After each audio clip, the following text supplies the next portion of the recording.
امروز قراره با هم بریم به یه سفر جذاب به کشور ازبکستان، همون جایی که تو کتابای تاریخی و جغرافیا همیشه ازش حرف میزدن. خب اولین توقف ما شهر سمرقند، یه جواهری تو جاده ابریشم. میدون ریگستان یه جای باحال که 3 مدرسه اسلامی خفن داره. اینجا آدم حس میکنه توی فیلم تاریخی خفن مثل بازی تاج و تخت قدم زده. این 3 مدرسه شامل مدرسه الغبیک، مدرسه شیردار و مدرسه طلاکاری هستند. هر کدوم دوستان داستانهای خاص خودشو داره. مثلا مدرسه الغبیک یه پادشاه باحال ساختشه که خودش هم دوستان ریاضیدان بوده. حالا بریم سراغ شهر بخارا.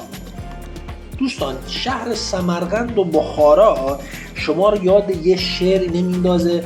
شعری بود که میگفت اگر آن ترک شیرازی به دست دارد دل ما را، به خال هندویش بخشم سمرقند و بخارا را. باز من شعر گفتم وسط یه بحث جدی. خب دوستان بریم سراغ کار خودمون. یه قلعه داریم اینجا که دارید مشاهده میکنید به اسم آرک، که مثل قلعه های تو کارتونای بچگی مونه. یه قلعه بزرگ که مرکز حکومتی و نظامی بوده. حس کنید انگار توی فیلم جنگی قدم میذارید. قلعه آرک پر از کاخها، مساجد و زندانهای قدیمیه. هر گوشه‌اش عزیزان یه داستان تاریخی جالب داره. خب بریم سراغ فرهنگ ازبکستان. عزیزان فرهنگ ازبکستان مثل یه پازل رنگارنگه. رقص‌های محلیشون، لباس‌های رنگارنگ و حرکات پر انرژی یه جورایی شبیه فستیوالای رنگی رنگیه. هر منطقه رقص‌های خاص خودش رو هم داره که نشون دهنده تاریخ و هویت اون منطقه است. دوستان واقعا زیبا و دیدنیه. خب هنرهای دستی. عزیزان ازبک‌ها تو قالی بافی و سفالگری واقعا استادن. این قالی هایی که مشاهده میکنید رو با دست میبافن و یه شاهکار هنری میسازن. سفالاشون هم خیلی جذابه. انگار هر کدوم یه داستانی داخل خودش داره، یه داستان خاص. این هنرها نه تنها جنبه اقتصادی دارن دوستان، بلکه بخش مهمی از هویت فرهنگی مردم ازبکستان رو تشکیل میدن. اگه تا اینجای ویدیو لذت بردی واقعا لطفاً لایک کن که میخوایم بریم سراغ معرفی خانمای خوشگل ازبکستان.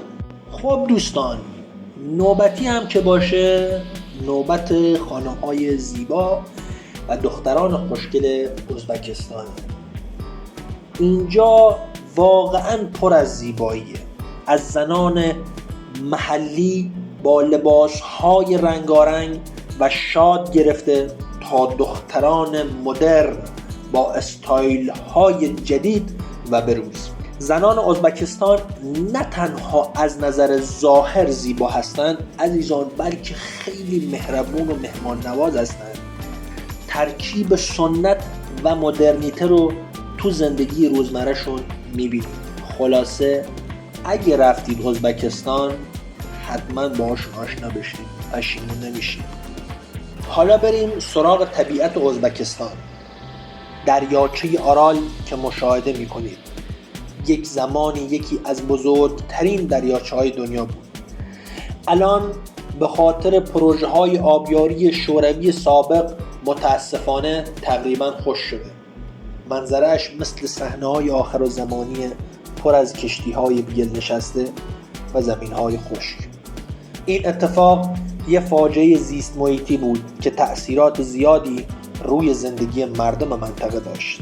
و اما بریم یه جای خوشگل‌تر. رشته کوه‌های تیانشان و دره فرغانه با مناظر طبیعی بی‌نظیرشون یه بهشت برای طبیعت‌گردا و ماجراجوهاست. عزیزان اگه یک زمانی ازبکستان رفتین حتما رشته کوه‌های تیانشان بروید. دره فرغانه با باغ‌های سرسبز و مناظر زیبا یه جای بی‌نظیره که حتما باید ببینید. وقتش رسیده بریم سراغ غذاهای خوشمزه ازبکستان. پلوف، یک غذای مشتی با برنج، گوشت و هویج که هر لقمه‌اش آدمو میبره به بهشت، مثل همین آبگوشت خودمون. این غذا تو مراسم‌های مختلف سرو میشه و هر منطقه دستور خاص خودشو داره. پلوف یه غذای قدیمی و نماد مهمان نوازی ازبک هاست که هر جا بری یه جورای خاصی اونو درست میکنن. سمسا هم یه پیراشکی گوشتی که تو تنور پخته میشه و عطرش آدمو مست میکنه. اگه یک بار امتحانش کنید دیگه نمیتونید ازش دست بکشید.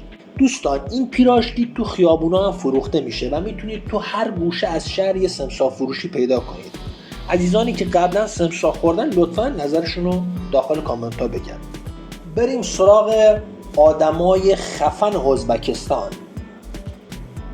ایشونی که مشاهده میکنید امیر تیمور یا همون تیمور لنگ، یکی از بزرگترین فرماندهان نظامی تاریخه که امپراتوری تیموری رو بنا کرده.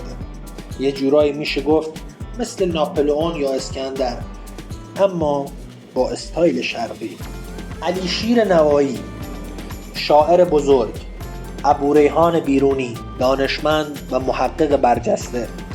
این دو نفر نه تنها تو تاریخ ازبکستان بلکه عزیزان واقعا در تاریخ جهان هم نقش مهمی داشته.